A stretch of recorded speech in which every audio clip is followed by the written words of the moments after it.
Thanks very much, Steve. Good afternoon, everyone, and thank you to the organizing committee, Christina, for bringing me here all the way from Johannesburg. It's really an honor for me to be with you today. So I'm going to be talking to you about the diagnostics and management in low-middle-income countries. As a starting point to this talk, I don't have any conflict of interest, but just to mention that the unit that I work for has been involved in a lot of the maternal vaccination as well as the monoclonal antibody trials. So what I'm going to do over the course of the next 20 minutes or so, Christina, it says I've got 1 minute 55 seconds left. Over the next 20 minutes or so, I'm going to firstly give some perspective as to what a low middle income country setting is like. And the reason for that is because we often have this perception that they're all in one basket, but it is actually different. And then I'm going to go through some of the challenges with the diagnostics and management, and just really hold on a few things rather than the details. So firstly, if you look at the World Bank map of low middle income countries, basically what you're looking at is those countries that are dark purple shaded are really the low income countries. Those that are light purple shading is low middle income countries. And then you have the light green, which is upper middle income. And you can really see this aggregation of this purple in the middle of Africa, or most of Africa and some of Asia. And this is important because if you look at South Africa, where I come from, we classify it as an upper middle income country.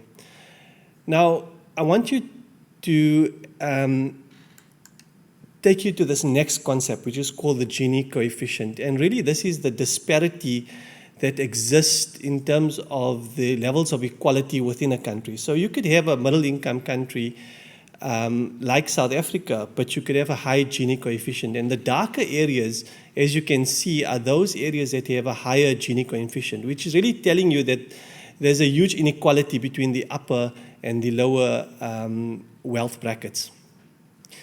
So that's really for me to set the scene, because when you look at the data on RSV, the data on RSV is saying that there are 3 million hospitalizations, and 99% of this is occurring in low middle income country settings. And importantly, the deaths, the 120,000 estimated deaths that are occurring globally, 99% of that is happening in low middle income countries. And a lot of those babies are not getting access to healthcare. If you look at the deaths that are happening in the communities, again, you see a younger age group of deaths. Now, you've all seen this slide from the previous speakers, but I just want to hone into this part about risk factors. And really what I'm talking to here is that if you look at the risk factors from a low middle income country perspective, HIV is an important one, but the other one is low birth weight or prematurity. So using this slide as a measure of where access to healthcare is occurring in low and middle income countries, if you look at your left-hand side, you'll see that in low middle income countries, a larger proportion of the patients with RSV do not get to hospital. So these are children that are dying in the communities. And this compares differently when you look at low middle income and upper middle income countries. So really, to impress upon you that management is variable. So when we talk of low middle income countries as a group, management is variable even within these contexts. And I'm going to try to, in a graphic representation, make you understand what I mean by this. So firstly, we know management is broken up into prevention. And prevention, we talk about things like monoclonal antibodies and maternal immunization. We know management is broken up into diagnostics. And we know that diagnostics include baseline testing, swabbing for RSV, biomarkers to look for other infections, and images like chest x-rays. We know that management also involves treatment, and that treatment could be specific or supportive. And there's a whole lot of treatment modalities. And I really want to emphasize this, from the access to a hospital bed, which is often not possible in a low-income country, to access to a doctor that can examine the child, the availability of oxygen, the availability of oral medication, IV medication, invasive, non-invasive ventilation, and access to ICU or high care. So this is what the snapshot of management would be like. So if I take a country like South Africa, and I want you to just bear with me on this slide, is that when you look at South Africa as an upper middle income country with this high Genie coefficient, you see a disparity in the access to healthcare. We have those people who have medical insurance in South Africa. We have people that can access government or state-funded hospitals, which are more higher level, like tertiary and secondary hospitals. And then you get those that access primary level care. And if you take those three sort of big groups of management, prevention, diagnostics, and treatment, if I take people in South Africa that have medical insurance, the prevention to that would be accessible. The red, for pictorial representation, the red is saying inaccessible. So if you look at prevention, for most of the people that have medical insurance, they have access to preventative therapy. They definitely have access to diagnostics. So if you go to people with medical insurance, they'll be able to do every single test, every single blood test, and swabbing, etc. And when it comes to treatment, they'll have full access to treatment, whether it's specific treatment or supportive treatment. Now let's look at how this changes when you go to the government setting. So state-funded medical care, and this is 80% of the country, even though you're an upper middle income country, 80% of the country do not have any access to prevention. So they will not have access to monoclonal antibodies like palivizumab at the moment. If you look at diagnostics, you'll have access to diagnostics, but the reason I've shaded this slightly differently is because it can take you up to 24 hours to get a CRP result, for example, or a full blood count result. So even though you may have the availability of the test, the delay in the turnaround is significant. And when you look at treatment, there's a proportion of that government setting that would not have access to treatment. If you go to the primary level, there's no prevention, there's no diagnostics, and there's very little treatment access available. So why I'm impressing this upon you is I'm trying to say to you in a nutshell is that even though you may be in an upper middle income country, there is a disparity in the access to care that you'll be getting. And you can imagine that the minute you go to a low income country, that availability is not there. So what are some of the challenges in managing RSV in low middle income countries? So I'm going to highlight three main challenges and then talk you through these. The first one is this limited access to laboratory and radiological testing. And therefore, there's a reliance on the seasonality of RSV, there's a reliance on the clinical examination and scoring systems to decide on care. The second big challenge is the shortage of ICU beds or high care facilities. And therefore, there's the need to manage severely ill children in a general ward setting. And thirdly is this risk of bacterial co-infection. And I'll talk to that in some detail. But importantly is then knowing when to prescribe antibiotics. So let's talk about seasonality. The one thing that we have an advantage of in the non-tropical regions is that you can use the seasonality of RSV to predict when the peaks are going to happen. This is data from a recent publication from Lancet ID where we show that the peaks in the RSV presentation is pretty consistent except for when COVID hit. So we saw when non-pharmacological interventions came into play, we saw a loss of RSV season, but then subsequently that came back and it seems to be seasonal. This is not something that has been shown everywhere across the world, and we can have some of this discussion if you want to at the tea. The second thing is we know that the presentation of children with RSV illness seems to be fairly consistent.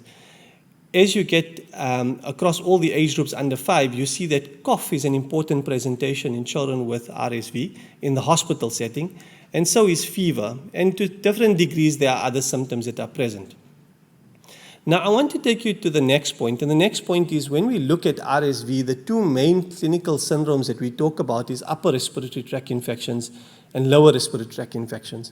And the lower respiratory tract infections are largely broken down into bronchiolitis, which is the bulk. So RSV causes the bulk of bronchiolitis-like infections, but RSV also causes pneumonia. Now, why I'm going to this slide is because what seems to be happening is in low middle income countries, the WHO recommendation for pneumonia, which is largely a recommendation that's meant to lack specificity, is looking at cough and difficulty breathing as the initial symptoms for someone to be called a pneumonia. Now that's a problem because children with bronchiolitis will also have cough and difficulty breathing. So what tends to happen then is that we tend to bunch bronchiolitis and pneumonia into one category and we call them LRTI, which is a problem and really my frustration because we know that the management of bronchiolitis and pneumonia using the current evidence that we have is different. And the American Academy of Pediatrics have made this quite clear. They've said that clinicians should be able to diagnose bronchiolitis. And the reason they should be able to diagnose bronchiolitis, as you've heard from our previous speaker, is because we need to not do anything when it comes to bronchiolitis. We just need to watch and embrace the implementation. And some of the reasons that clinicians are misdiagnosing bronchiolitis for pneumonia would be firstly the failure to detect hyperinflation. Secondly, the equating crackles to pneumonia when we know that crackles can occur in children with bronchiolitis. Thirdly, the failure to detect the prolonged expiration and not picking up signs of wheezing or the prolonged expiratory phase. Fourthly is misdiagnosing bronchovesicular breath sounds for bronchial breathing. And lastly, for me, I think they're just too lazy. I think we've just become very happy to call everyone LRTI, shove a whole lot of medication on them, and just move on. So this is the first part about the clinical examination. The next point is, what about severity? And can we use respiratory severity scoring tools to determine which children are severe bronchiolitis and which are not? Currently, there are no validated tools in Africa, but this is one of the tools that I like to mention as the modified TEL score because there is the potential to validate these in African settings. So my first part in summary is essentially we're talking about this clinical examination that's based on seasonality, clinical examination that's based on the clinical signs of bronchiolitis and pneumonia, and lastly, the using of severity scoring tools. So that brings me to the second challenge. And the second challenge, unfortunately, there are not much solutions for. This is the shortage of ICU and high care beds. The availability of resources in many of these countries, and I recently learned from some of my African colleagues, and bear in mind that, like I said, where I come from is more upper middle income. The presence of just simple oxygen seems to be a problem for some of the low income countries. In our setting, ventilation is really a problem. So we have limited ICU beds, and therefore we can't get the children that require ICU into an ICU. So does high flow help? And we've heard that rescue high flow therapy is justified. The European Respiratory Society has said that we should not be using high flow prophylactically, and it may be justified. But more importantly, I want to point your attention to the fact that in resource-limited settings, when you don't have an ICU, when you don't have ventilation capacity, can you be using high flow in the general ward settings? And certainly in South Africa, we've started using high flow in general ward settings, and all it needed is a bit of a change in attitude from the nursing staff to say that this is a simple intervention and can be used in a general ward setting. And this was a recent paper that came out to say that maybe in those settings where there isn't access to ICU, there may be a value in using high flow. So that takes me to the last challenge. And the last challenge I'm going to spend a little bit more time about because, and I want to make my intentions very clear, I do not like antibiotics. So before I give you the rest of my story, let me just tell you I do not like antibiotics. And the reason I actually had to write this paper in South Africa is for the exact reason that Dr. Beraldi presented, is that even though we tell clinicians to not use antibiotics for bronchiolitis, more than half of clinicians still do use antibiotics for bronchiolitis. So what are some of the recommendations and what are some of the nuances that we need to consider? So the first thing is let's talk about pneumonia. Now, before we go into bronchiolitis, let's talk about pneumonia. if we talk about most pneumonia being viral in etiology, can we move to a point where we don't need antibiotics for pneumonia? So for pneumonia, there's been a few studies. So this systematic review, they looked at just fast-breathing pneumonia. So I'm not talking about chest indrawing. I'm not talking about severe pneumonia. I'm talking about fast-breathing pneumonia. These are 4 studies in a systematic review, studies coming from India, Malawi, and Pakistan that showed that for most part, for fast-breathing pneumonia, most children would probably recover. And if you look at this, the lower point estimate for the confidence interval is 1. So there's probably 1 in 1 chance that you may need or may not need an antibiotic to recover from a pneumonia. And what this study showed is that when it comes to treatment failure as well as recurrence, very few people had recurrence of their symptoms and very few children had treatment failure when not given antibiotics. So currently, the jury, however, is favoring antibiotics, but most children will probably get better even if you don't give them antibiotics. And this, again, I must emphasize, is not severe pneumonia. But let me draw your attention to these pneumonia etiology studies. And I think these are important because they give us some perspective. This pneumonia etiology study was done in the US. And in the US, what you're seeing from this study is that most children under 2 years of age have RSV as the cause of pneumonia. This is followed by rhinovirus. So the 2 commonest reasons, and you can look at this, look where the bacteria are. The bacteria are way down the line in terms of causing pneumonia. So the commonest reasons are RSV and the commonest reasons are human rhinovirus for causing pneumonia. And in this study, what Jane et al. Showed is that more than half of their cases of RSV were just single RSV alone. So this is the dark bar on the right-hand side. So it wasn't joined with another organism. And if you look on the top left-hand corner, the risk of bacterial co-infection with these viruses was in a very small group of under 2 years of age. Now, this is in the US, high-income country. Let me draw your attention to 2 South African studies. This was the Purge study and the Drakenstein study.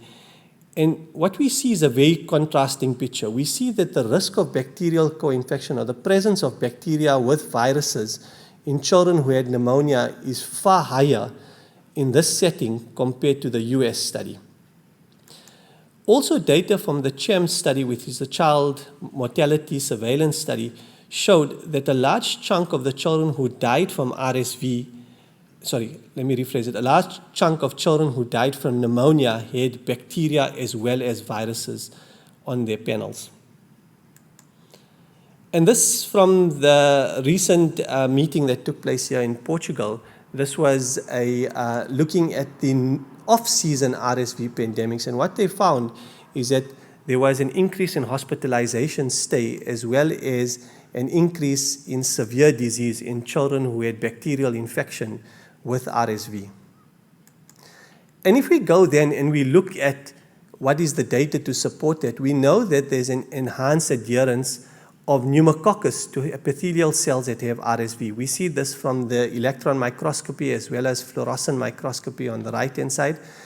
And then we know there's some ecological studies that support that viruses, for some reason, cause immune aberrations that allow bacteria to colonize the area or to become invasive. And certainly we've seen this more with influenza over the last few decades rather than with RSV. But this seems to be an existence with RSV as well. Now, if I turn our attention to the vaccination studies, this was the PREPARE trial. And what the PREPARE trial showed is that the giving pregnant women the RSV vaccine for some reason had an effect on all-cause LRTI. And similarly, giving people nifazimab, both preterm babies as well as term babies, also seem to have an effect on all-cause LRTI hospitalization. So what this is telling us is that apart from just the RSV that you meant to prevent with both these strategies, you seem to be preventing some all-cause LRTI. And the question is, are you preventing that secondary bacterial infection that tends to occur after the RSV? And this was a provocative statement that came up in one of the editorials. The detection of a viral cause, especially RSV, does not mean that the antibiotics can be put away, especially in severe LRTI. And again, the question is, are we talking about LRTI as an umbrella term? Are we talking about bronchiolitis? Are we talking about pneumonia? Now, with bronchiolitis, we know that severe disease, especially when you get to an ICU, changes the structures of what's happening in the ICU. And here, this study showed that a quarter of all children with severe bronchiolitis who got admitted to an ICU had bacterial infection. If we look back at studies that were looking at culture of bacteria in children with bronchiolitis, and unfortunately there's not much on this, we find that we certainly need more studies in children with bronchiolitis to evaluate co-infection. And this is particularly important in the context of molecular studies rather than using culture. Now, in low middle income countries, the one question we have to ask ourselves is, can rapid diagnostic test help? And the reason we want this to help is because I made the point, and I've disclosed it right in the beginning, that I hate antibiotics, but we know that in order to improve antibiotic stewardship, we need something to help us, because as it stands, people are just dishing out antibiotics. But are these rapid tests feasible? And that's really the big question. The Purge study interestingly showed that a CRP level of around 37 was fairly predictive of whether you could distinguish between, and I'm saying this very specifically, RSV versus bacterial infection. It was not looking at other viruses, it was looking at RSV specifically. And the analysis showed that on the ROC analysis, the cutoff point of 37 seemed to be a good discriminator. So if you had a point of care test and you could measure CRP, then maybe you could help in distinguishing between RSV pneumonia versus a bacterial cause. And we know there are lots of other biomarkers that have been available, but I don't think these will be available in low middle income countries. So in terms of concluding remarks, and this is not my last slide, but in terms of concluding remarks, there's certainly a disparity in the resources available in low middle income countries where the burden is the highest. There's limited diagnostic tools, and therefore there's a reliance on the clinical examination to differentiate between bronchiolitis and bronchopneumonia. And I hope I've impressed upon you that there is probably a higher risk of bacterial co-infection in severely ill children coming from low middle income countries, but we certainly need to be mindful of antimicrobial resistance. So again, turning your attention to this paper, which really bothered me, and that's why I needed to write this, is that do we know what we need to do when it comes to bacterial co-infection for bronchiolitis? Now, one of the studies that I think is going to help is the PEDICAP study. This is a study that looking at the antibiotic practice for bacterial pneumonia. So this is a study that's randomized children to receive either amoxicillin or co-amoxiclav in children who had what we think bacterial pneumonia, so high CRP pneumonia. And the point of this study is to look at what is the optimal duration of antibiotic therapy and whether amoxicillin is equal to co-amoxiclav in terms of treating bacterial pneumonia. But I hope that the follow-on to this study would really be around, once we've investigated the bacterial causes, is looking now at the viral causes of pneumonia and seeing whether there is a role for antibiotics. The one way to think of bronchiolitis, and this is what I'm hoping I can impress upon the younger clinicians, is that you can't be dishing out antibiotics to bronchiolitis. So if I take bronchiolitis and separate them into three main groups, the first one is the happy wheezer. This is the mild to moderate bronchiolitis. Please do not do anything about this baby. Leave them exactly as it is. This would be the recommendation that everyone would follow. The second group is this too ill to wait, and this is the problem with low middle income countries, is that you don't have the access to the resources to give you guidance immediately. So in the too ill to wait, you probably need to intervene, but you rather intervene in that group, knowing that that's a limited group that you're doing all your craziness about, than do the craziness across the whole spectrum of bronchiolitis. So if I could make some practical recommendations in terms of antibiotics for bronchiolitis, I would say for the vast majority, absolutely not. But maybe consider it in a certain group of children, and this may be the severe disease, the associated comorbidities, those with high CRPs, those that are neonates, obviously, and not following the natural history of disease. I thank you for your attention, and that takes me to the end of this.